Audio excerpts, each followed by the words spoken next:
dibalas oleh Allah 10 kali lipat. Sementara kejahatan kalau satu kerajukan satu kejahatan, nah, dibalas dengan satu kejahatan. Itu adil atau tidak adil? Tidak adil. Inilah bentuk rahmat Allah.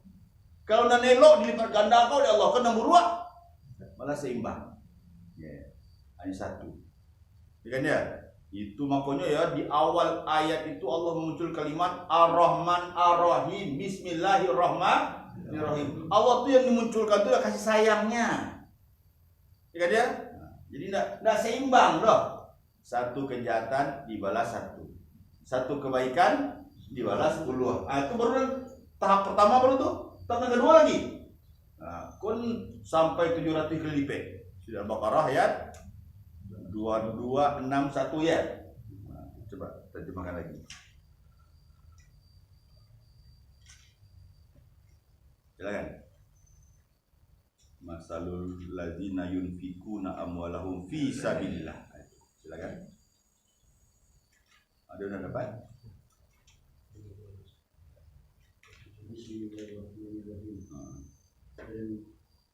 Dari keutamaan orang yang menginfakkan hartanya di jalan Allah seperti sebutir biji yang menumbuhkan bibit tangkai. Pada setiap tangkai ada 100 biji. Allah menginfakkan harta bagi siapa yang dia kehendaki, dan Allah Maha luas, Maha mengetahui. Nah, itu dia kan. Satu kebaikan dibalas oleh Allah dengan 700 kali lipat. Itulah bentuk daripada kelipatan-kelipatan amal yang kita buat. Kan?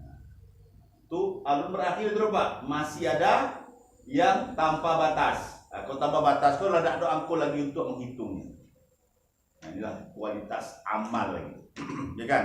Ahsanu amala. Itu kajalur di situ Pak. Ya kan ya? Jadi kalau orang tidak mengamalkan ajaran agama aku yang benar rugi. Kan ya? Kerugian yang fatal. Terus kita ambil poin yang selanjutnya, yaitu di poin yang kelima aja ya. Yang kelima, ayat kursi itu, man zalladzi yashfa'u indahu illa biiznih. Siapa yang dapat memberikan syafaat di sisinya kecuali dengan izinnya. Ya. Syafaat dengan izin Allah. Kan?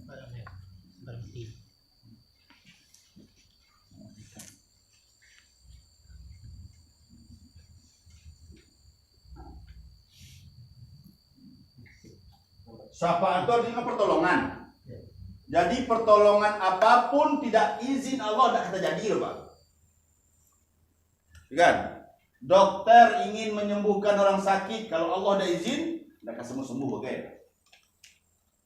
Tapi kadang-kadang berapa banyak orang melupakan Allah, ya kan? Bahasa syirik yang dari pasien. Nih Pak Dokter, tolong manalah Pak Dokter, ya kan nyawa anak amboh. Ya kan ya? Itulah kalimat syirik tuh, karena izin Allah yang menentukan. Tapi banyak orang yang izin Allah dan lupa. Seakan-akan yang hebat itu adalah dokter. Ada dokter lah posisi Allah ini. Ya kan? Jadi kalimat yang keluar dari mulut kau bisa menjadikan dia syirik kepada Allah. Padahal izin Allah lah yang menentukan. Itu makanya ya, sehebat apapun manusia kalau Allah tidak izin, tidak akan pernah terjadi. Ya kan ya? Karena syafaat apapun tidak akan pernah terwujud tanpa izin Allah. Karena izin Allah kalau yang menentukan. Itu makanya ya, baru manfaatnya makan, baca bismillah. Karena dengan izin Allah. Kita sembelih binatang, ya, nama Allah, kalau tidak jadi bangkai itu. Menjadi haram tuh. Karena semuanya milik dia, izin dia dulu, kan ya. Maka berapa banyak orang makan kalau Allah tidak izin, ya, maka jadi penyakit di makanan. Izin Allah yang menentukan. Jadi berkahnya makanan karena Allah izin. Maka baca nama Allah. Habis makan, baca alhamdulillah. Jangan pernah lupakan Allah karena kuncinya izin Allah. Ya kan? Terus yang ke 6 lagi ya. Ya'lamu ma baina aydihim wa ma khalfahum. Mengetahui apa yang di depan mereka dan apa yang di belakang mereka. Pak, di depan apa? Di belakang Allah. Allah tahu saja itu.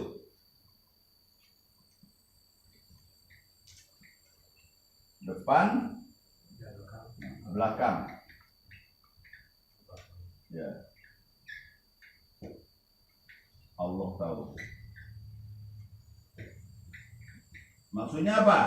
Tidak ada satupun yang bisa kita sembunyikan di depan Allah. Ya kan?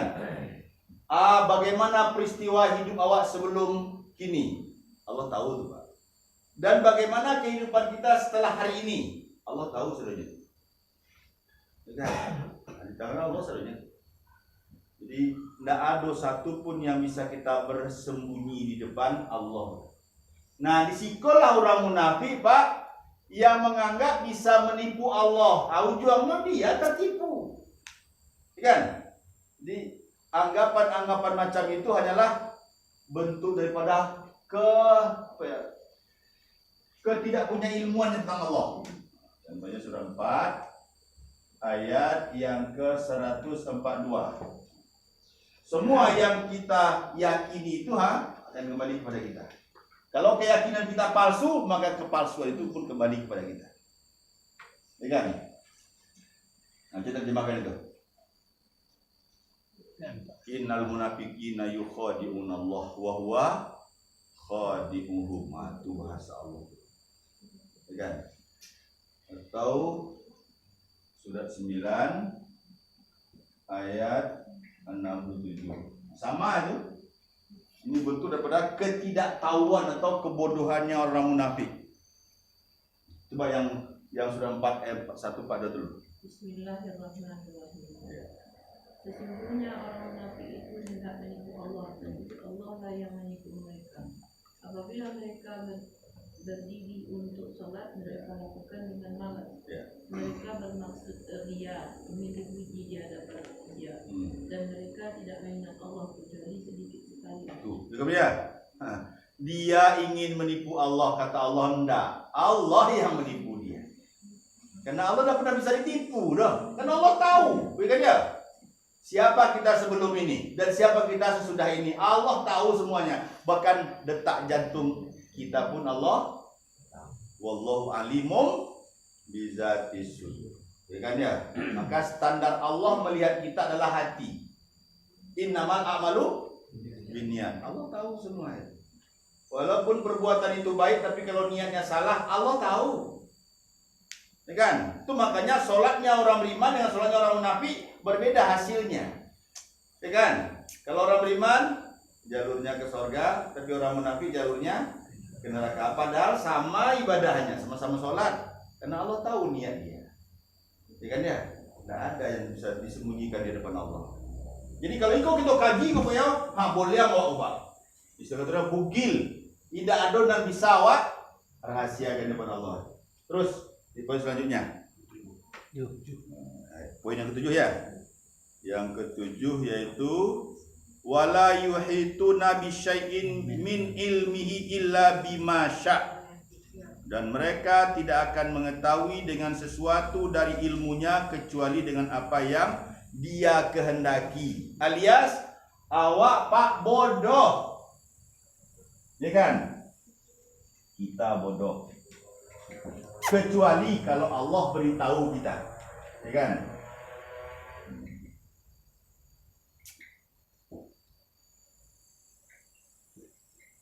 Kita diberitahu.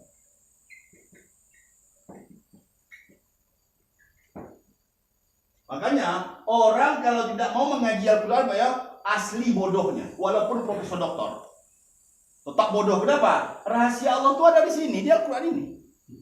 Coba ya, makanya Allah bahasakan 2 ayat kan ya. Orang yang tidak mau mentadaburi Al-Quran maka hatinya terkunci dan hidupnya penuh dengan perselisihan.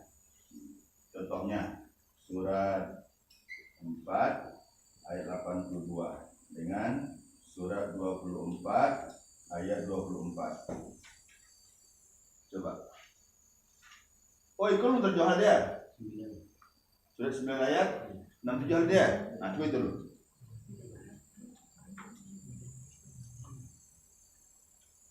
Cerita orang munafik tadi kan. Orang-orang munafik laki-laki dan perempuan satu dengan lain adalah sama. Mereka menyuruh berbuat yang mungkar dan mencegah perbuatan yang ma'ruf.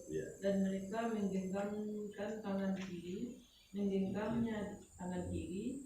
Mereka telah melupakan kepada Allah, maka Allah melupakan mereka pula. Sesungguhnya orang-orang munafik itulah orang-orang yang fasik. Tuh ya kan. Ya, yang mau bahasakan di siko yang kalimat yang pasti ya kan ya, pas yang kau kaji aja itu nasullah panasiyahum, ya kan?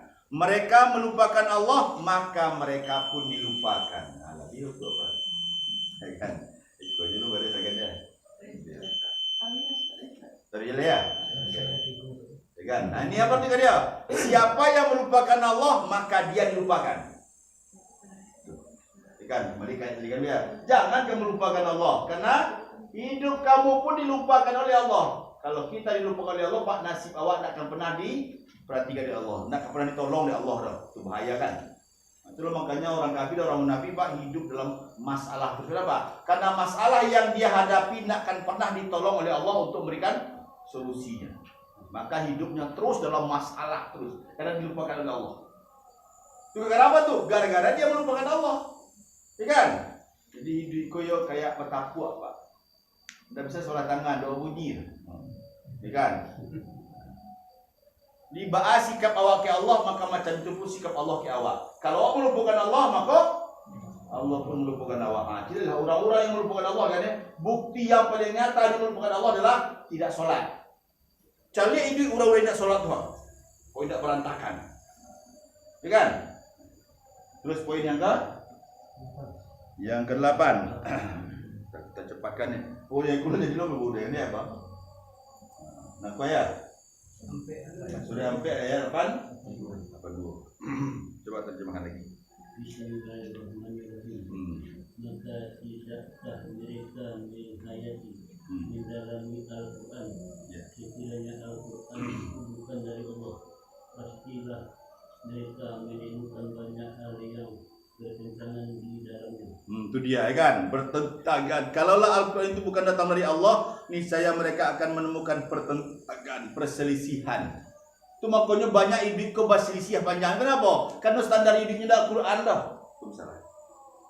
Baga di gua baca ribu berselisih macam itulah. Karena standar dari Al-Quran.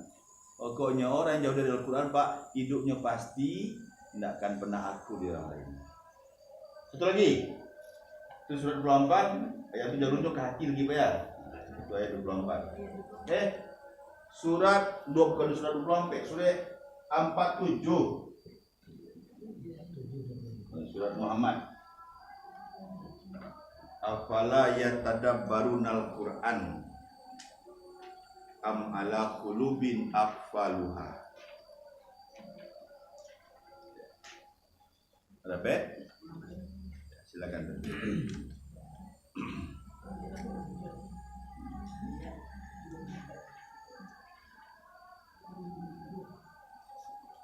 Silakan. Afala yatadabbarunal Qur'an am ala qulubin aqfaluha. Sian ada Pak, silakan terjemahkan. Bismillahirrahmanirrahim. Maka tidaklah mereka menghayati Al-Quran. Ataukah hati mereka sudah terkunci. Nah itu dia kan. Afala yatadabbarunal Qur'an. Mengapa mereka tidak mau mentadabburi Al-Quran? Am ala qulubin aqfaluha, atau hati mereka yang sudah terkunci. Ya kan dia, hati kalau terkunci Pak, Anda akan pernah mengetahui rahasia. Maka hidupnya penuh dengan tanda tanya. Kenapa begini? Kenapa begitu? Terus mempersoalkan kenapa. Dan itu tidak pernah ada jawaban. Ya kan ya? Karena jawaban itu ada risiko. Ya kan ya? Nah, terus poin yang ke-8. Yang ke-8, wasi'a kursiyyuhus samawati wal ard. Amat luas kursinya di langit dan di bumi. Jadi Allah tuh Pak ya, kursinya Labih gadang pada langit jo bumi. Kalau bisa mencontohkan, dulu pernah mencontohkan dia kalimat Allahu Akbar, ya kan? Allahu Akbar. Jadi untuk menggambarkan kalimat wasi'a kursiyus samawati wal ard, ya kan? Kita buat perbandingan. Bumi dibandingkan dengan langit itu persis kayak kacang padi ya Pak, misalkan apa ya? Kacang padi dengan bola basket. Ya Pak. Nah, itu perbandingan antara bumi dengan langit, ya Pak ya. Nah, langit yang 7 ini kan ceritakan langit yang 7 kan ya. Itu digabungkan dengan bumi, dengan alam semesta itu Pak ya, dibandingkan dengan arasnya Allah persis kayak kacang padi dengan bola basket lagi. Ya Pak ya. Digabungkan 7 langit itu ya, padahal cik langit itu oh gadang ni kan 500 tahun perjalanan kalau menempuhnya Pak, kalau manusia menempuhnya, ya kan? Aku 7 apa? Ya kan? Nah, itu digabungkan dengan bumi, dengan alam jagat raya Pak ya. Nah, dengan arasnya Allah itu seperti kacang padi dengan bola basket, ya Pak ya. Dan arasnya Allah tuh Pak ya persis kayak kursinya Allah tuh Pak ya seperti digabungkan lagi Pak ya antara arasnya Allah dengan gabungan dengan langit yang 7 dengan bumi kan ya, dengan alam semesta Pak, dengan kursinya Allah tuh Pak ya seperti persis kayak kacang padi dengan bola basket. Orang kadang luasnya kursi Allah tuh Pak.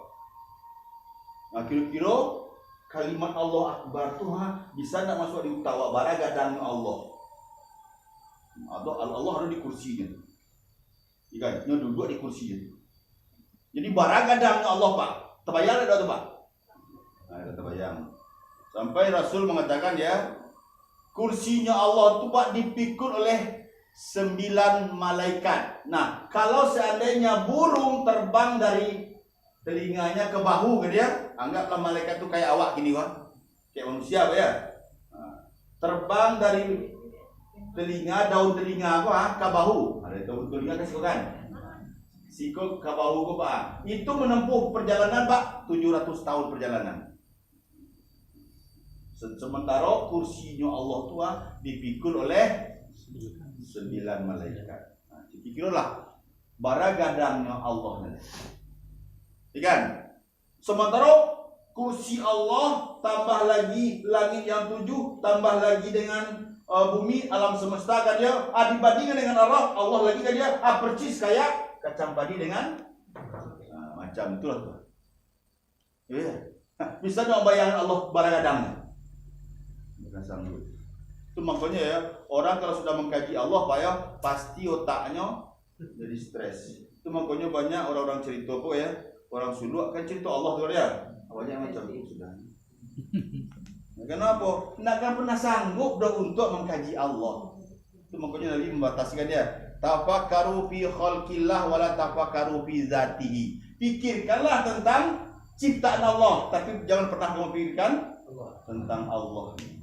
Ya kan ya? Maka kamu akan celaka, tidak akan pernah sanggup dah. Ya, itulah kadang kursinya Allah tuh Pak. Ya kan? Apa lagi Allahnya? Terus lagi yang ke-9 lagi ya, wala yauduhu hifzuhuma, dan dia tidak merasa keberatan untuk memelihara keduanya, ya kan?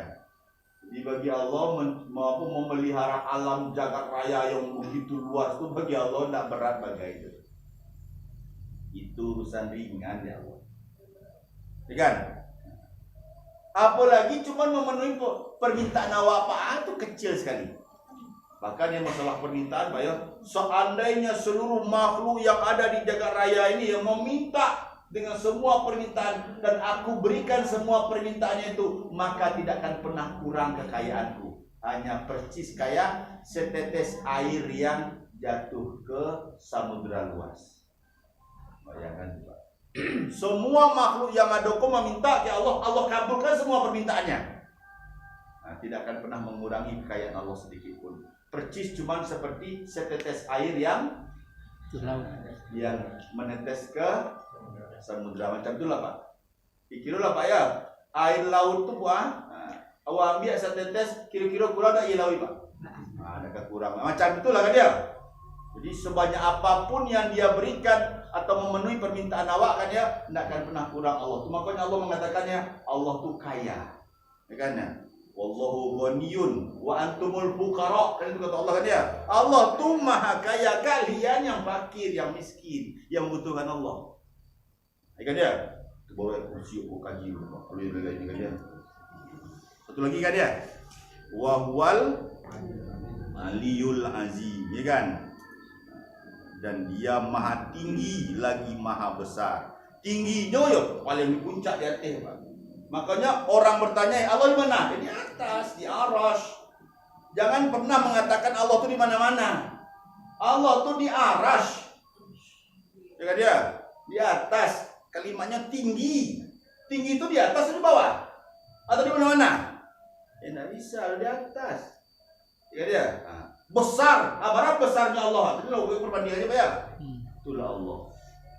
Maka tidak akan pernah bisa kita umpamakan Allah dengan kekuasaan siapapun. Sebesar apapun kekuasaan manusia di muka bumi itu, tetap itu kecil. Ya kan? Sebesar debu. Kalau bahasa perbandingan itu Pak ya, anak pantas manusia sebenarnya sombong. Ya kan? Itu baru ayat kursi kaji Pak. Belum lagi yang lain-lain kan. Nah, cie ikut saja ungkap bahwa la tahu diri Asia. Ya kan dia? Macam ni. Maka tidak ada untungnya melupakan Allah. Tapi dia orang munafik, dia orang kafir, dia lupakan Allah. Seakan-akan yang berkuasa dia, tidak ada mengamang-amang. Itu makanya dia, kalau ilmu Allah apa ya tentang Allah apa ya, permasalahan dunia itu ketek, kecil urusan dunia. Makanya ya, yang perlu kaji itu, makanya Nabi Muhammad kenapa mendudukkan kalimat Allah di Mekah 13 tahun. Tidak ada syariat yang lain. Karena dari inilah cikal bakal manusia terbaik. Kalau ini sudah mantap, maka tidak ada yang bisa menggoyahkan lagi. Awak kini kau goyah kenapa? Karena tidak kenal siapa itu Allah. Itu masalah. Ya kan dia? Jadi seakan-akan kadang dia waktu permasalahan di awak atau kecil permasalahan kamu itu. Tidak ada ujung kuku di Allah tu. Yang kisah serang debu lah paling lihat. Bagi Allah tu gampang. Iza aradallahu syai'an ayyakula lahu kun fayakun. Ya kan? Kuat tentang Allah tu ya. Kuat. Cari dari pagi kok ya. Kalau ikut diuraikan satu tu ya, sampai kapan mengaji dah? Baiklah, karena waktu dah habis ya kan.